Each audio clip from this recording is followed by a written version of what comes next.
Welcome to the woods. It's been a lovely week here, quite slow, and today is quiet. I've just been pottering up the top by the birds. Hardly a sound in the woods today,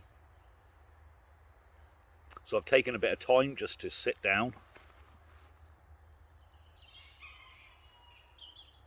listen to the birds singing, and I thought I'd have a chat with you lot,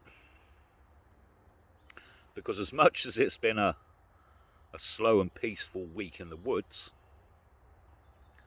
it's been quite a hectic week in the country. On Friday, there was some trouble in Liverpool, Kirkby, just outside Liverpool. And the trouble started about a week before, when a young schoolgirl posted a video online of an illegal immigrant propositioning her, asking for her phone number. And she tries to explain to him that you don't do that in this country. When you're a man in your mid-20s, you don't proposition young schoolgirls. And she explains to him that you can go to prison for doing that. But he doesn't seem to be fazed. And the problem is that this isn't the first, nor the second, third, fourth or fifth incident, but just the most recent in a very, very long line of children being harassed, sexually propositioned by men of different cultures and ethnicities who have recently arrived here. And a lot of these men have arrived illegally and are being housed together in hotels throughout the country. And there's been protests.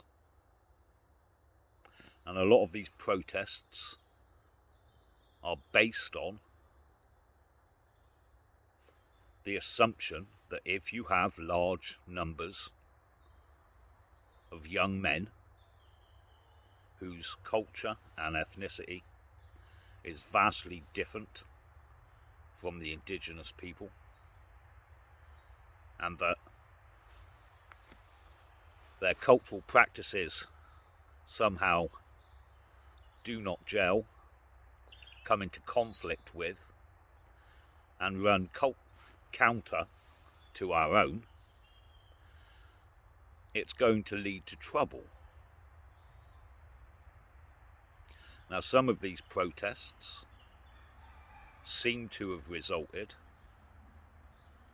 in these hotels being vacated, or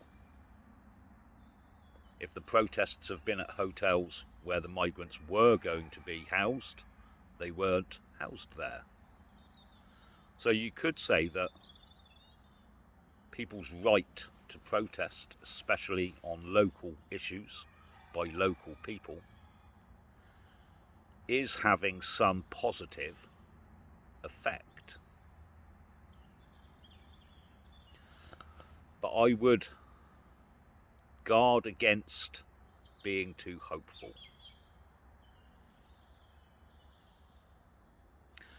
The system, as I've explained in previous videos,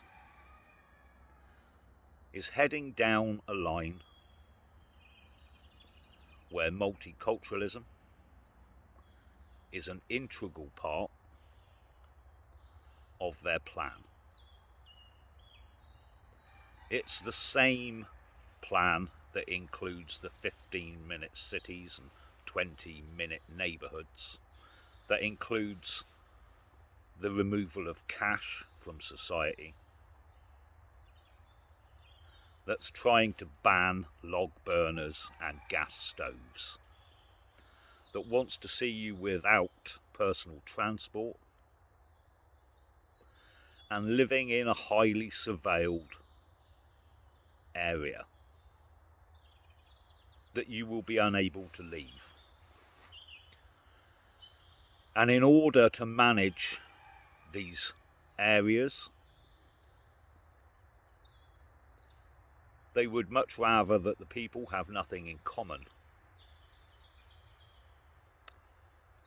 And that's much easier when the people in that given area are all from different areas, or of different ethnicities and of different cultures. It's much less likely that those people will band together to fight against what's happening. So regardless of these little victories, be aware that nothing's really changed. The agenda is still the same. And the multicultural element is very much an integral part of it.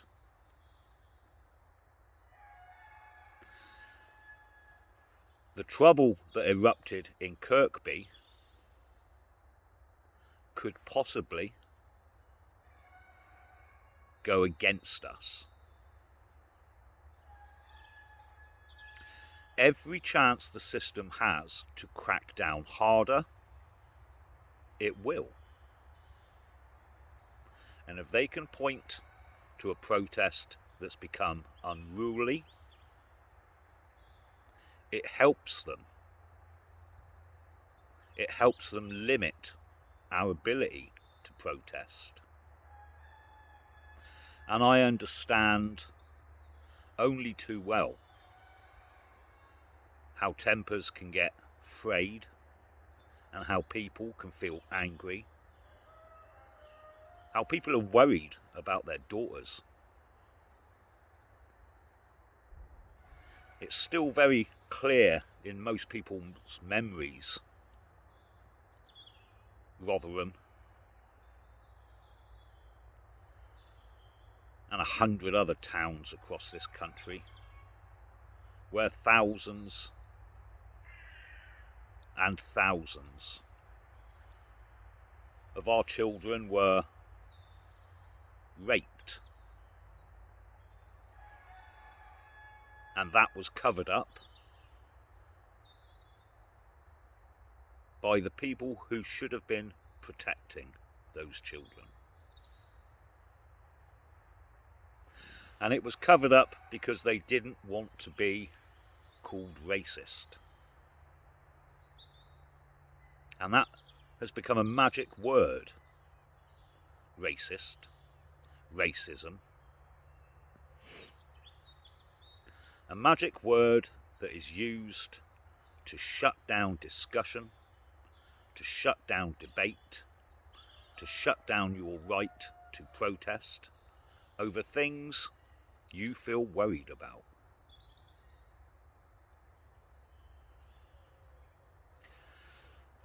And these magic words are not only used against the working class and everyday folk. Just recently, 2 reporters on a mainstream TV programme were warned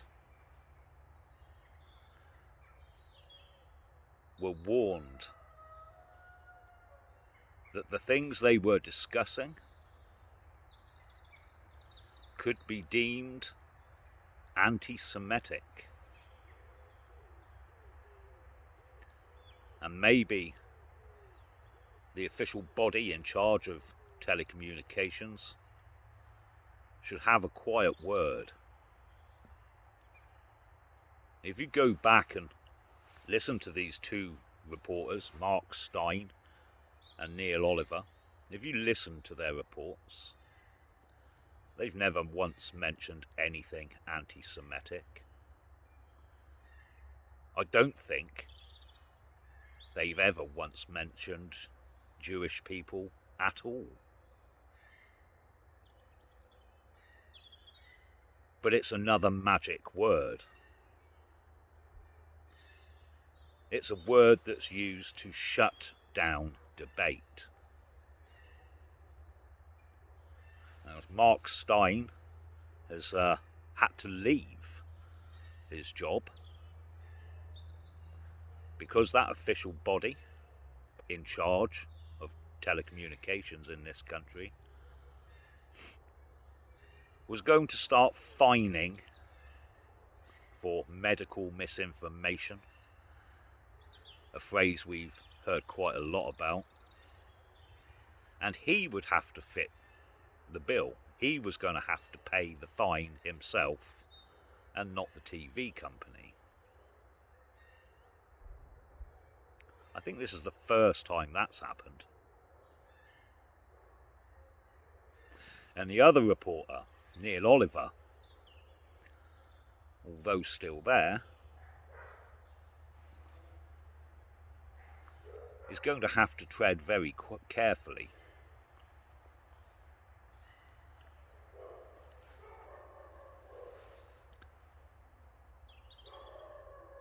Dogs are off.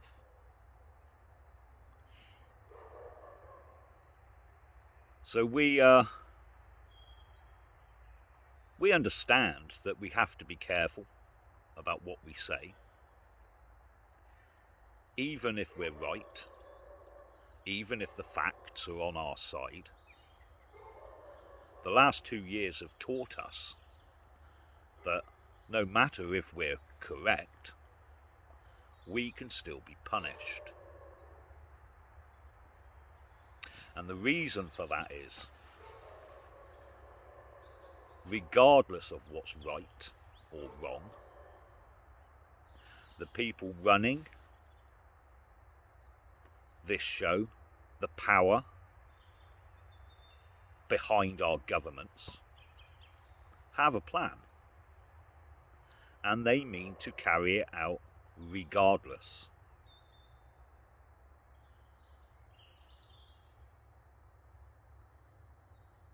So be careful what you say. Sometimes we have to use code words like jibber jab and other numerous ones. But never stop talking. We can't allow these magic words to shut down debate, discussion about what is right and what is wrong. I'll speak to you soon, you lot.